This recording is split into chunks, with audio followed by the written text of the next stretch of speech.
Hi friends, நம்ம S fashion ஸ்கூலில் இன்றைக்கி வந்து பேக் நெக் இறக்கம் எப்படி கண்டுபிடிக்கணும் தான் இந்த வீடியோவில் பார்க்க போகிறோம்.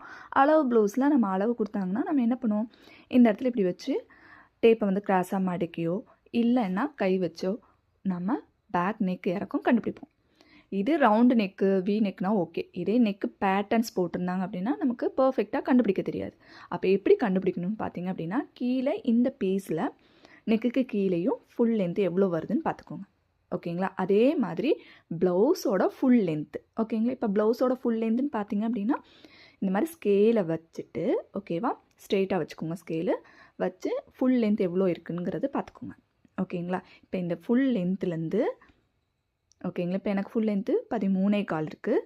மைனஸ் ஓகேவா, கீழே இந்த பாக்ஸ் மாதிரி இருந்துச்சுல அந்தோட அளவு பார்த்தீங்க அப்படின்னா இந்த அளவு. ஓகேங்களா? 4.25 இருந்துச்சு. இப்போ இது மைனஸ் பண்ணால் என்ன கிடைக்கும்? 9. ஓகேங்களா? ஸோ இப்போ 9ங்கிறது தான் பேக் நெக்கோட இறக்கம். ஓகேங்களா? நீங்கள் நெக் பேட்டர்ன்ஸ்லாம் போட்டிருக்காங்க, டிஃப்ரெண்ட் நெக் லைன்ஸ் எல்லாம் கொடுத்துருக்காங்க அப்படின்னா நீங்கள் இந்த மாதிரி ட்ரை பண்ணி பாருங்கள். ஓகேங்களா?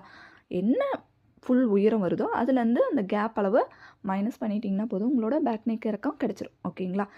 நெக்ஸ்ட் டைம் ஆரி ப்ளவுஸாக இருந்தாலும் சரி, அளவு ப்ளவுஸாக இருந்தாலும் சரி, நெக்கு மார்க் பண்ணுறதுக்கு இந்த மெத்தடை ட்ரை பண்ணி பாருங்கள். இந்த மாதிரி மோர் டிப்ஸுக்கு நம்மளோட பேஜை மறக்காமல் ஃபாலோ பண்ணிக்கோங்க. லைக் அண்ட் ஷேர் பண்ணுங்கள். தேங்க்யூ.